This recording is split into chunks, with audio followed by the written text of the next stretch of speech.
maikling kabuuan ng No Limit Angere.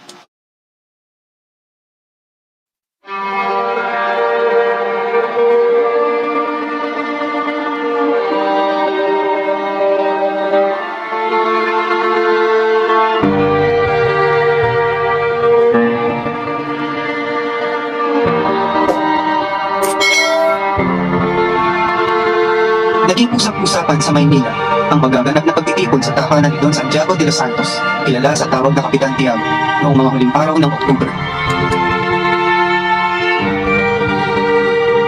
Ito ay isang hapunan na dadaluhan ng mga kilalang tao. Makikita ang kanyang tahanan sa daang ligid, nakarating ng Ilog Pasig.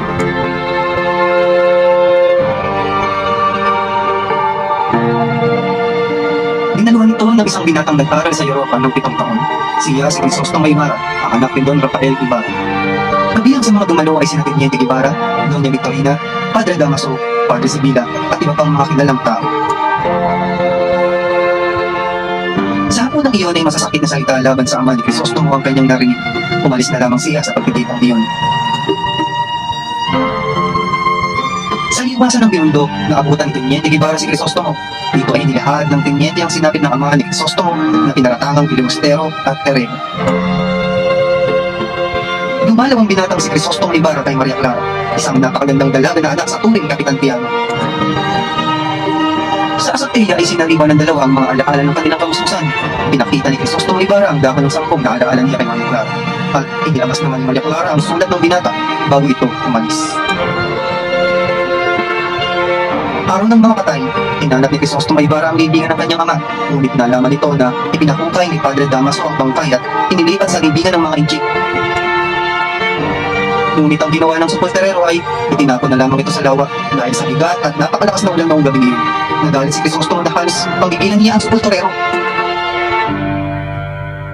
Ipinagdamdam ng labis ni Crisostomo Ibarra ang sinapit ng kanyang ama. Sa halip na maghiganti ay ipinagpatuloy na lamang niya ang pagpapatayo ng paaralang pampubliko na proyekto ng kanyang ama. Sa araw ng paglalagay ng unang batong takaran ng ginagawang paaralan ay may nagtangkang pumatay kay Crisostomo Ibarra. Mabuti na lamang at siya ay nailigtas ni Elias.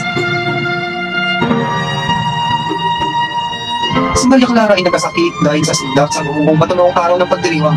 Mabuti na lamang at nagpadala ng gamot si Ibarra at ito ay humaling.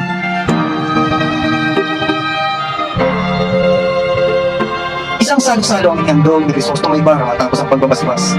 Ngunit sa halip na ipagpasalamat ni Padre Damaso ay tinutiyak-utiyak at hinamak pa nito ang alaala ng ama ng binata. Sa pagkakataong iyon ay hindi na nakapagpigil si Crisostomo Ibarra. Muntik na niyang masaksak si Padre Damaso kung hindi lamang naawat ng dalagang si Maria Clara.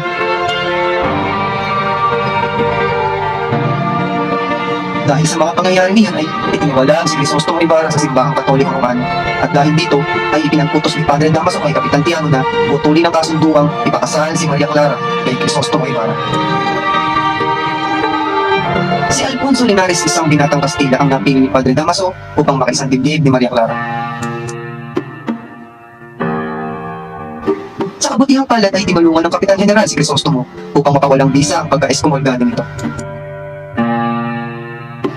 Nagkaroon ng masamang pangyayari kung saan sinalakay ng mga manghihimagsik ang kwartel ng mga Guardia Civil at ang itinuturong utak ng paghihimagsik ay si Crisostomo Ibarra. Dakip si Crisostomo at ibinilanggo.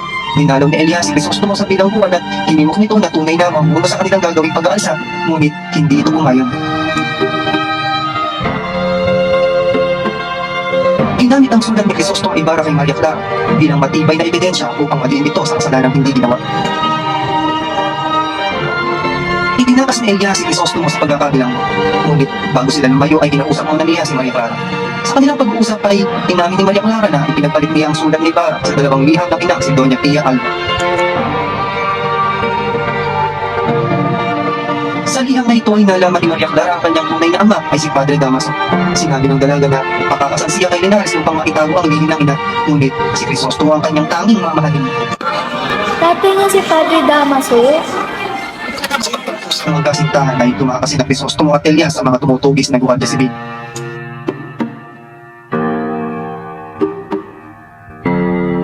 iniutos ni Elias si Crisostomo na dumapa sa bangka upang matabunan niya ito ng mga dayami at saka siya lulundag at magpapahabol sa mga tumutugi sa kanila. Pinakulanan agad ng ulo si Elias ng mga gwardiya sibil hanggang sa pumula ang tubig.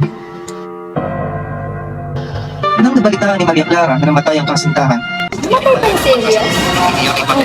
Kasi nga naman niya, di ba, si Ibarra? Ligtas niya, naging pain siya. sa pagtakas ni Elias sa mga kumahabol na gwardiya sibil ay narating niya ang libingan ng mga Ibarra. Siya ay naghihingalo at sugatan dahil sa mga punong tumama sa kanya. Sa libingang iyon ay nakita niya si Basilio na iniiyakan ng kamamatay na inyang si Sisa. Ay, nakita niya po na. Akala ko nauna siya namatay. Ako din, nakala ko ibang pangyayari. Akala ko na siya nakita. Ako din. Akala ko nagkahiwalay sila.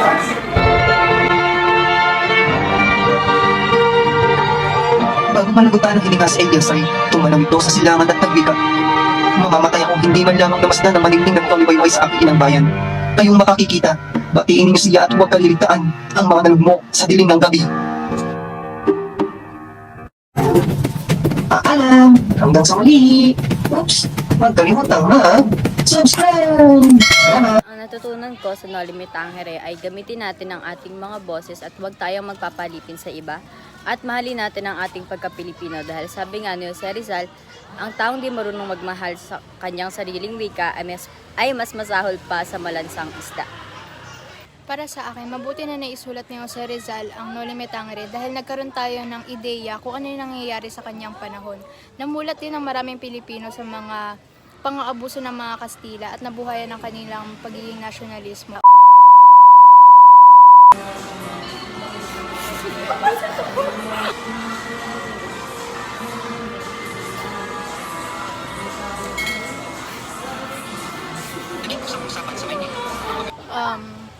Wala.